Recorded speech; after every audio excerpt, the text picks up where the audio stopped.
Hey, Viking fans, this is Keith Millard, and you are listening to the One Bar and Lupicus Show. Go Vikes! All right, welcome back to the One Bar and Lupicus Show. I'm Lupicus here, as always, with One Bar, and I know, and we both know, it's only early October, but damn it, Vikings are 1-3, so that means we're going to dip our balls ever so slightly into the NFL Draft 2022. Just a wee bit draft talk. It's warranted. It's warranted. We're not going to go too far in. We're just going to whet your appetite. Just a little wetting is what we're going to do. Before we do that, be sure to know that our show, as always, is sponsored by WinView Games, the nation's sports prediction leader and home for pregame and live Minnesota Vikings prop contests. We all live and breathe Minnesota Vikings football, so why not put your Vikings knowledge to the test using this link below right here. There's free. There is real money contest against fellow Vikings fans, new Vikings contests every single week for the rest of the season. We know this is the app for you. And right now, WinView Games is matching first $100 donation. $100. It's risk-free. It's risk-free. Yeah, $100. That's a pretty big deal. So check it out, download it, use this link right here. And I get those 100 bones to make those 100 bones, 187 bones when you do so damn good. Hell yeah. And remember, I think you are starting a One Bar and Lupicus league this week, right? Info coming soon. And I will probably take everybody's money on that one. Info coming soon. So download it. Here we go. Let's talk some NFL draft. As of now, the draft for tomorrow, the Minnesota Vikings are selecting 11th overall. I think were they 11 when they took Trey Waynes? I think so. Yeah, I think it's just right around there. And I got to be honest, when I was first looking into this, I'm like, God, we're going to probably be a top 7 pick. But in typical Minnesota Vikings fashion, we're picking 11th. Well, what we should say with that 11th pick is the third overall pick is also 1-3. So yeah, a lot of teams are 1-3. It's just we got a very tough schedule. It gives us a real bump back. So I think in the coming weeks we'll see where this shakes out. But a lot of 1-3 teams. Yeah, there's a whole ton of them, and some are really, really bad teams. So Vikings probably, no matter how they finish, they're going to probably be picking somewhere between 11 and 20. It's the way the season's going at this point. Obviously, things can change. It's very early, but just the way it's been going is kind of what it feels like. So let's just talk about some positions I need the Vikings might actually look at. And you look at the roster, there's not a lot of glaring holes, really, from top to bottom. God, I think there's a ton of glaring holes. Glaring holes, like absolutely glaring holes. Hence our record and our defense.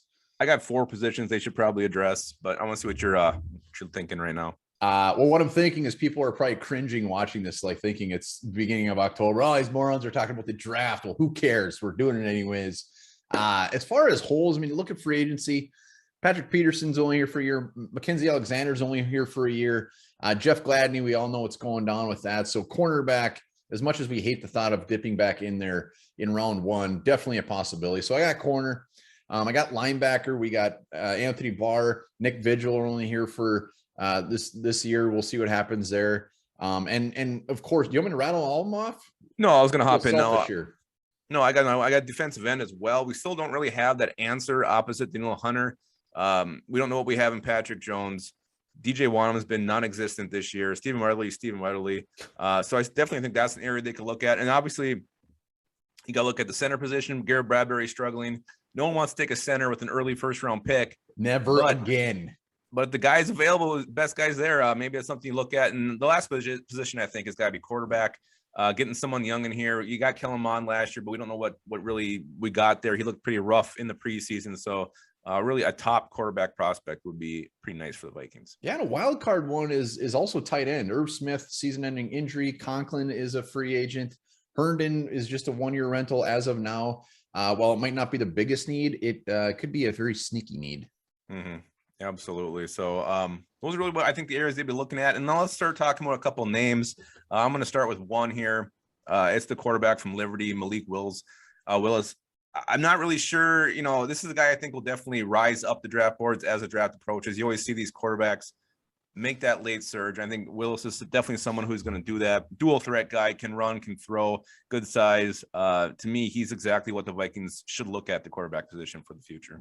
Yeah, it appears there is a handful of mobile, big-armed quarterbacks in this draft. And I love the fact that, once again, there's like 5 or 6 quarterbacks that are already getting first-round love, because even if we're not looking at quarterback or picking 12 or 13, just means those other guys bounce back to us. You mentioned Willis, Spencer Rattler is the big name. Matt Corral, a big name. Carson Strong, Sam Howell. A lot of quarterbacks. And who knows if one's there. Don't give a shit if we took Kellen Mond. Like you said, it might be very tempting. Yeah, I'm not a huge fan of Spencer Rattler. I think he's a little overrated in my book, but the rest, I'd be fine with taking a look at. So give me another guy you're looking at, different position. Different position. This is one we didn't really even mention, but Kyle Hamilton, safety from Notre Dame, looked at as possibly the best prospect in the draft. Yeah. We did pretty good with another safety from Notre Dame who was getting a little old, and Woods, he's not really a long-term option there. So that could be an interesting one. Safety could go very, very early in this draft. Yeah. And I looked at a ranking before this. He was number one prospect in that ranking. So that's why I kind of took him off here, thinking the Vikings are probably going to have no shot at this guy. But who knows? Maybe an injury happens between now and the draft. Something can move him down the board a little bit. And if he's there, he's so dynamic. You absolutely pull the trigger on him. Another guy I love, and then this guy to me is, if we get him at 11, if we do end up picking 11, that is a huge deal. Aiden Hutchinson, defensive end from Michigan. I watched this guy play and absolutely just took over the game. Easily the best player on the field. Every single time he was in the quarterback's ass, blown by blockers, absolutely dominating. This is a guy who I definitely think could be a great compliment to Daniel Hunter. I remember a Michigan defensive end last year who was blowing up some asses that I really wanted, Mr. Kwity Paye. He's having a great season until he got hurt. Yeah. I got one more guy, and this is another guy. It's probably a little bit of a pipe dream where the Vikings would really have to shit the bed like Lupagus on a Monday morning, but that's Derek Stingley from LSU.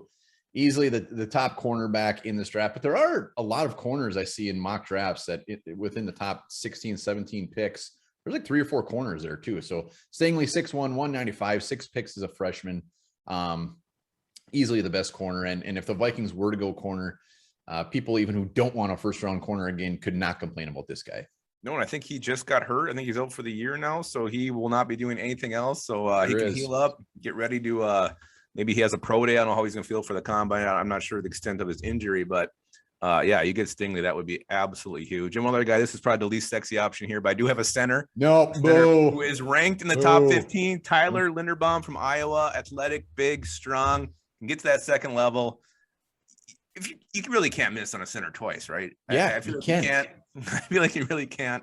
Maybe Bradbury was definitely a swing and a miss, but Linderbaum could be something last resort kind of option. There's no other sexy options available. Yeah, in the round 7, I'm tainted for life because I was so on board with the Garrett Bradbury pick, and he was such the safe pick, and it sucked. And he is not good. And I never want a center in the first 3 rounds again. I don't ever want an interior offensive lineman in the first 3 rounds ever again. We can't do it until there's a new regime. I hate what you just said. Well, the book's still out on Wyatt Davis, and you definitely wanted him. So don't. Oh no, I wanted Wyatt Davis. I'm not giving up on Wyatt Davis. Just don't. And maybe he's the answer to center. I don't know. Vikings got to figure that out. Like you said, the new regime, if there is going to be a new regime, and we're really jumping ahead here. I mean, next week we could be saying how silly we were for talking about the draft already. Yeah, because we beat the Lions.